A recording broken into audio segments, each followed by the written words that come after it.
All right, everybody, welcome back to the layout. So this is going to be another layout update for the manufacturer switching layout. And today I'm going to be putting in the actual switch machines. And these are the machines that I'm going to be using. These are recycled from the old layout.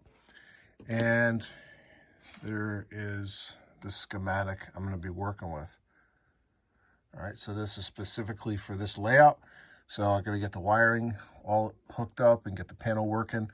And I'm hoping, my goal is to have this done within 2 days because I got so much wiring I got to do. So it's probably going to take me a couple days to do it. So I'm going to jump under the layout and we're going to start the process. All right, guys, so I wired up the first switch, which is M3 switch, which was initially a pain in the neck. I had to line up the that small hole there with the push rod from this.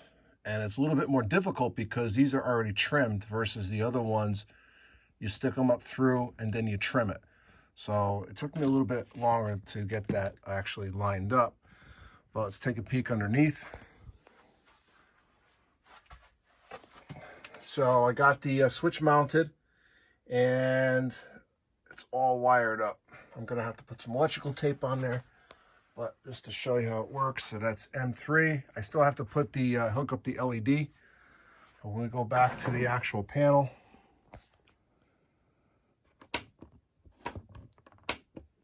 And it's firing no problem. And I'll show you.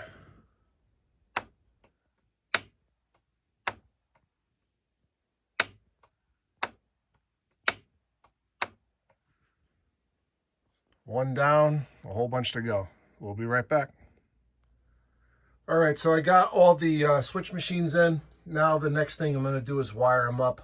I'm going to do one at a time and test it. And then we're going to go on to the next step. This was a little bit difficult only because I didn't have the extended version of the actual switch machine anymore because I trimmed them from the last layout that I had. Now I'll show you a quick peek of what it looks like.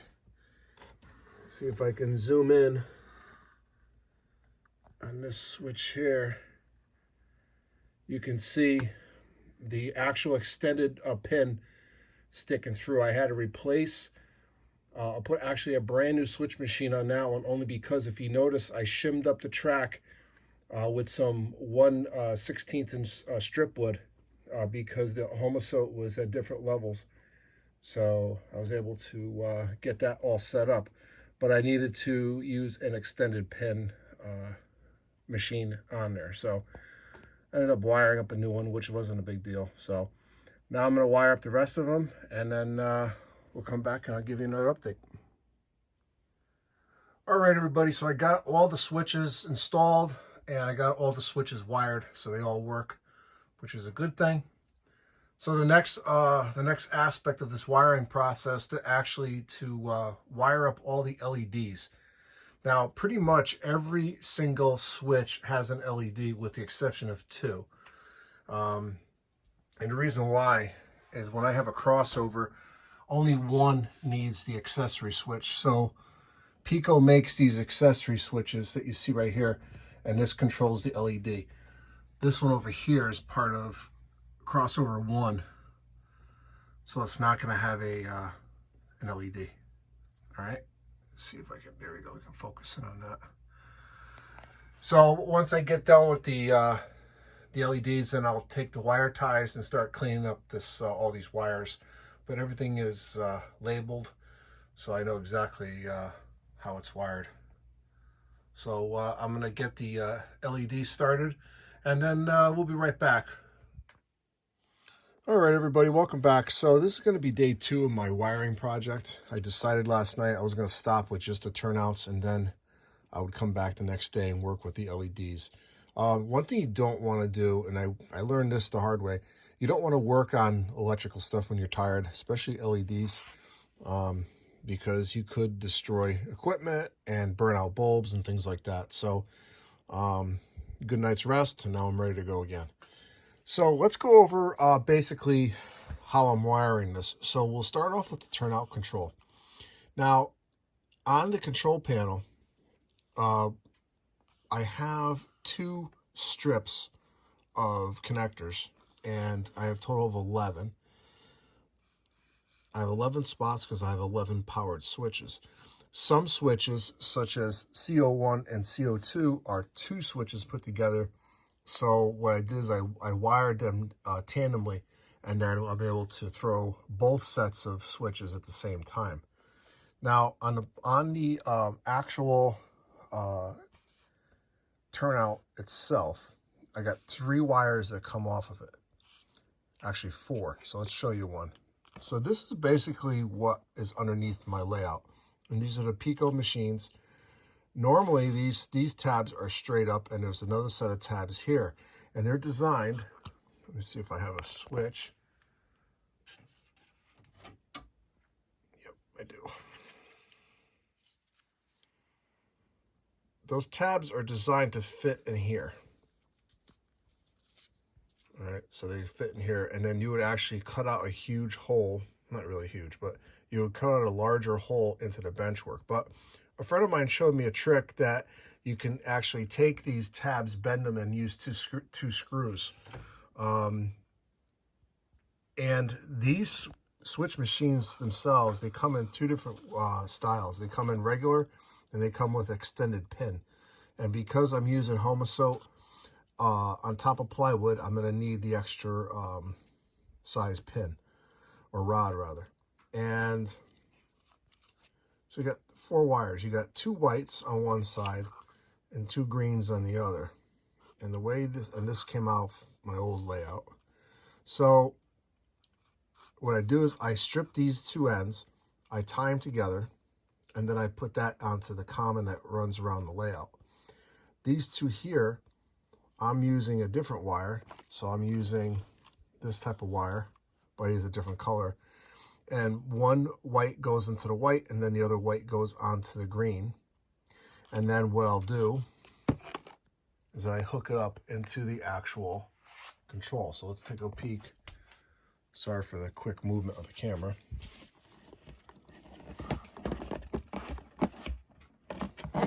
So this is what I did last night.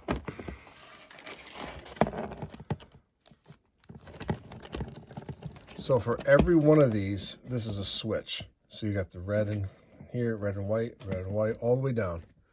So you have 11 of them, okay? This right here is coming off of the snapper. And then we also have a common that goes around from the snapper. Now let's go take a look at it, and I'll show you what this, I'll show you what the snapper is. All right, so this is the snapper, and it's made by Circuitron. And what it does, I have a transformer that's plugged in. The transformer gets hooked into here. Then you have the blue wire that goes back to the control panel, and here's my common.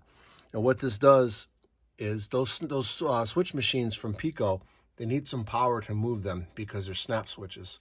So this, the snapper actually provides that extra voltage to actually throw the switches. So let's just take a look how it works. So right now my DCC is not hooked up. I just unplugged it. And right now I'm just testing switches. So I got a lot of stuff off the layout now, some buildings. So let's look at, so we're going to throw this switch here, which is BD2, which stands for Bell Dock 2. And this feeds the bulk track and runaround track. So we're looking at that switch right there. So I'm gonna zoom in on that switch, and you can see it and hear it.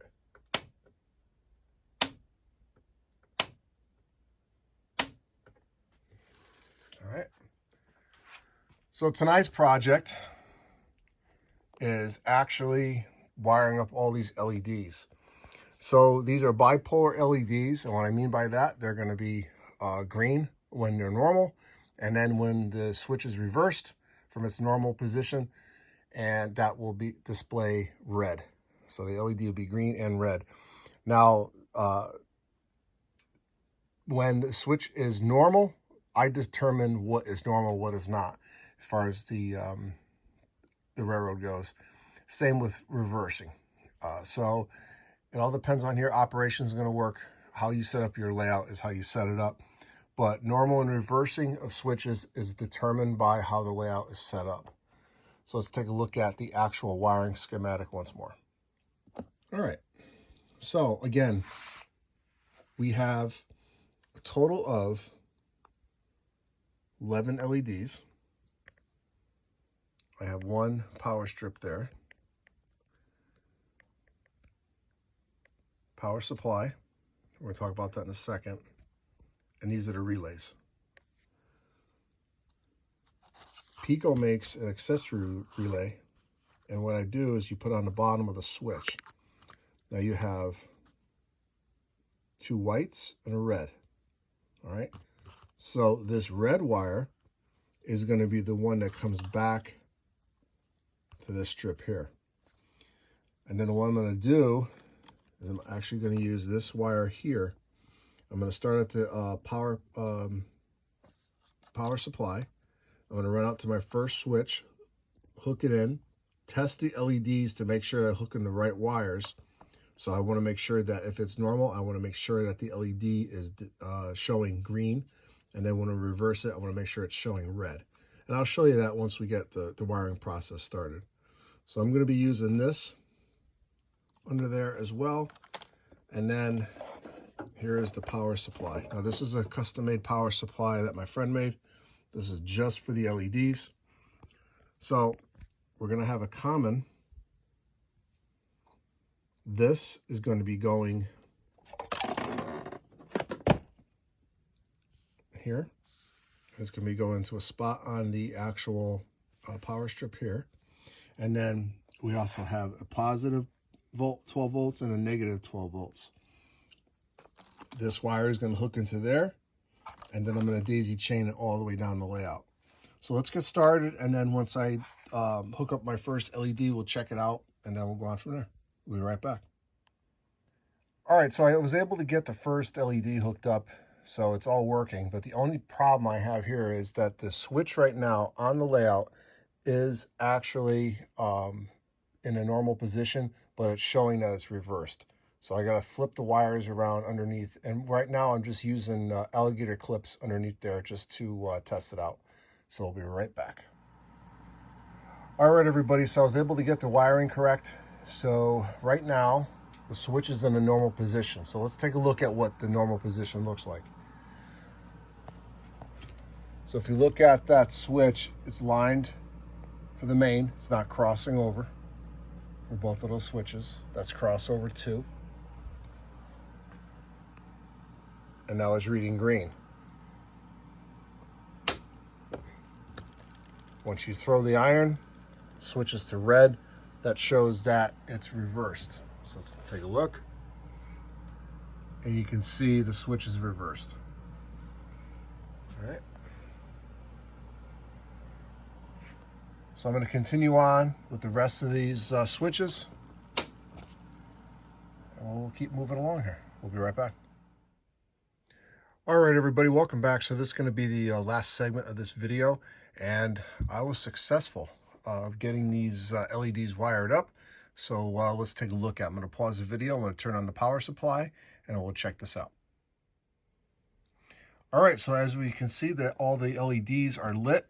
So what this board is telling me, or this control panel is telling me, is that all the switches are in the normal position. Now, like I mentioned earlier, the normal position is dictated by how the railroad operates. So the way this is up is this is all normal routing. So this is going to show routing, not occupancy. That's a whole other thing I'm going to be doing, but not on this layout.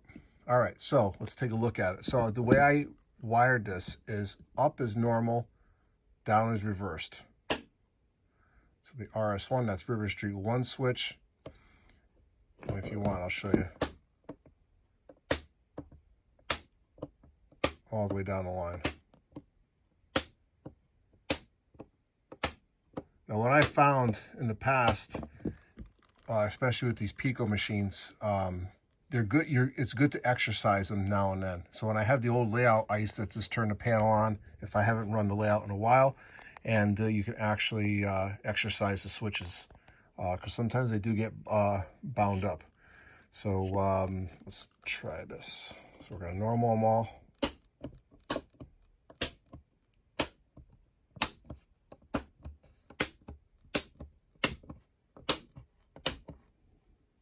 There you go.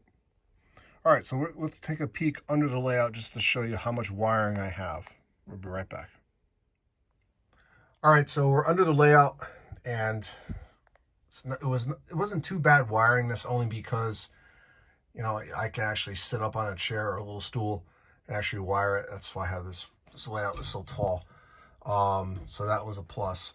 I'm going to start labeling which switches are where. I got to clean up the wires, put them some wire ties on them, and also I'm going to put some plastic clips on them to attach them to the wood. And then I have to go around and drop a little solder on the connections. I just want to get this all wired up for now, and I'm going to come back and do all the soldering.